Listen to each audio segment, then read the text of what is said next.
Hello students, today we are going to discuss the 11th topic of EVS textbook. The name of this topic is air, water and weather. So in our earlier classes, that is in standard 1st and standard 2nd, we have already discussed or we have learned about the importance of all these three factors for human beings, for plants and for animals as well. So let us take a quick revision of the basic factors or basic things that we have learned about this. So air, water and the weather, these three are very important factors for all the living things, maybe plants, maybe animals or maybe the human beings. Air, human beings and plants, they require air, a content of air for the breathing purpose, right? So also the plants, they require a content of air for preparation of their food. So also water, it is very important for all the three, that is all the three living things, that is human beings, animals and plants. So also the weather has very much impact on the life of all the three living things. So all these three factors have an important part in the life of all living things. So the air that we are talking about, what is the air? Air, Hawa. So this air does not have any taste. We cannot see it with our eyes, nor does it have any smell. But we can feel air, right? When the air moves, we can feel the coolness of this air. And we can say that we can feel the air because of our sense organ, which is the skin, right? So air is present everywhere, anywhere you go, any place you go, any city you go, any other country you go, you come to your own country India, any country, any place, everywhere we have air present. So we can say that air is present all over the world, on and this entire earth air is present. So now let us move on to the lesson and see what is this lesson telling us about. So first point is air. As I told you, air, Hawa, it is present everywhere. So the layer of air, or we can say the blanket of air, which is found around the earth, it is called as atmosphere. So if a question is asked to you, what is atmosphere, you can say the layer of air around the entire earth, or the blanket of air around the earth is called as atmosphere. And the air that moves, the moving air, is called as wind. Here you can see moving air is called wind, right? So students, air is present all around us, and the contents of the air, there is a content in the air which is very important for us for breathing purpose. Now let us see what are the contents of the air. What does this air actually have in it? So the air contains many gases, water vapor and dust particles. So what are the contents? What are the constituents of the air? The air is having various types of gases in it. Also it has water vapor, right? And also it has some dust particles in it. Now you might be thinking, which are the gases that are included in this air? So the main gases that are included or found in the air are nitrogen, oxygen and carbon dioxide. These three gases are found in larger amount in the air. There are various other gases like hydrogen and many other which are found in the air, but the amount of those gases is very small. But these gases like nitrogen, oxygen and carbon dioxide, they have a great amount of these gases is found in the air, right? Also the air has smoke and germs in it. So the air which is around us, it is also having smoke and various types of germs in it. Now you might think, from where does this smoke and germs get included into it?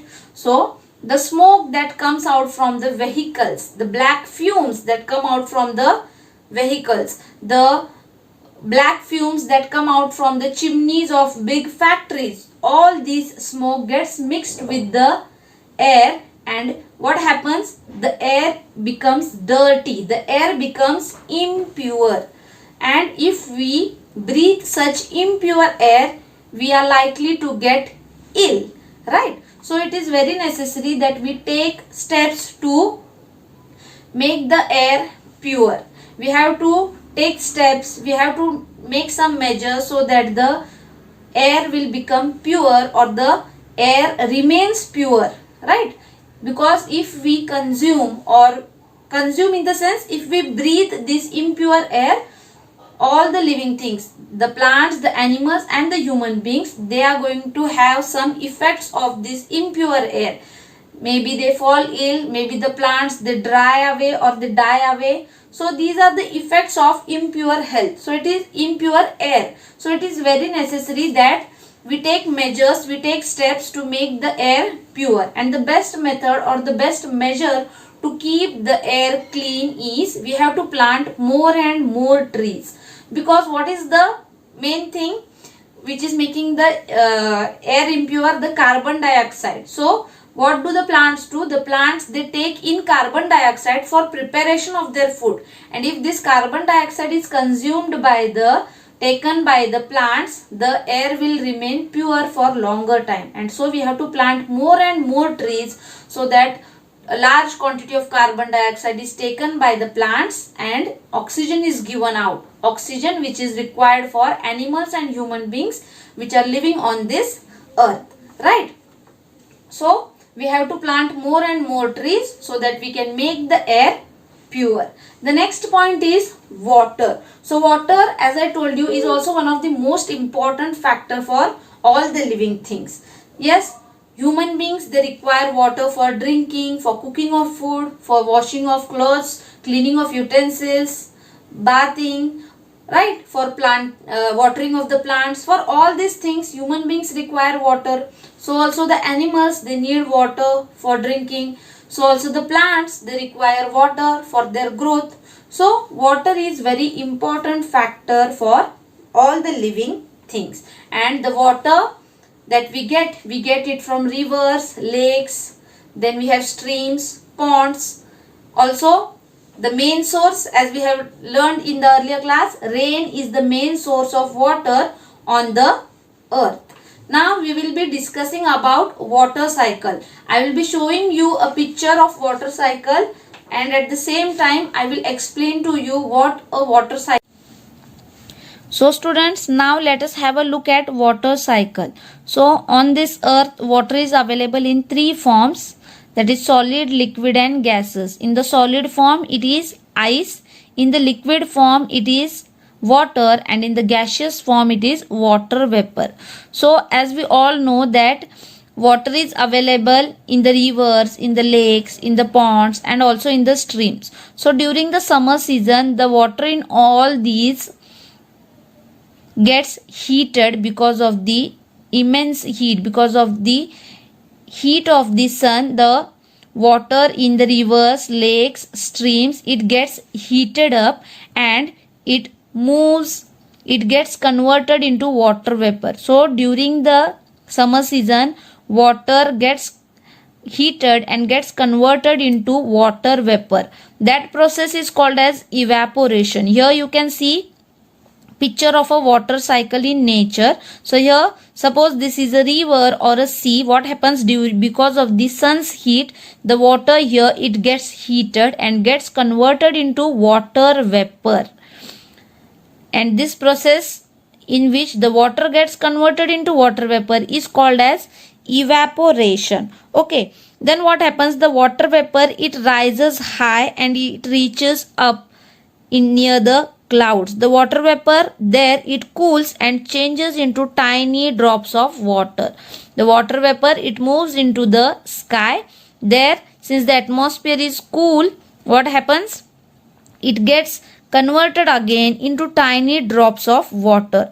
The process by which these water vapor gets converted into tiny drops of water is called as condensation.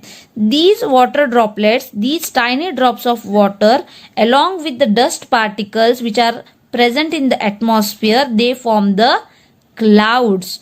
Okay, so the water drops, they start becoming bigger and heavier. Since this process of water vapor evaporation takes place continuously, the new water vapors come and join them, and these tiny droplets get converted into huge drops, into big drops. And when they become too heavy, they fall down in the form of rain. This water vapor continuously gets collected into the clouds here. So when these clouds, they are, what are they? They are drops of water along with the dust particles. When these drops become heavier and bigger, what happens? A time comes when they cannot become any more bigger. So what happens? They come down on the earth in the form of rain again.